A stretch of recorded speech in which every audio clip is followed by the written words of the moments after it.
બોલું છું વસુબેન। આજ રોજ અમે આખા દેશની રાષ્ટ્રવ્યાપી હડતાલ છે, એમાં અમારે ડભોઈ તાલુકો જોડાયેલો છે।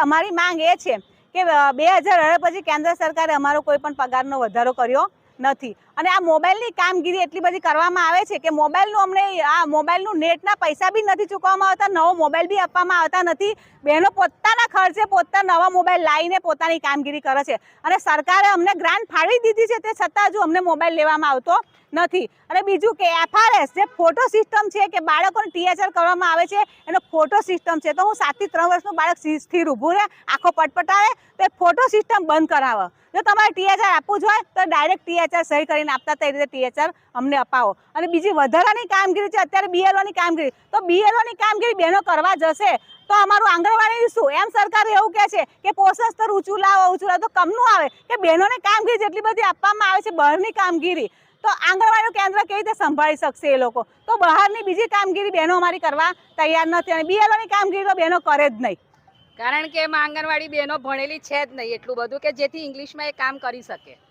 અને બીજું કે અમારે છે ને અત્યારે મંગળની ઉજવણી કરવામાં આવે છે, તો આજે 1.5 વર્ષથી મંગળની ઉજવણીના પૈસા બહેનોને આપવામાં નથી આવતા। આખા મહિનાના 4 મંગળવારની ઉજવણી કરવાની આવે છે, તો બહેનો પૈસા કેવી રીતે કાઢે? તો એ પૈસા બી રેગ્યુલર ચૂકવવામાં આવે નહીં કે ઉજવણી બી બંધ કરવામાં આવશે।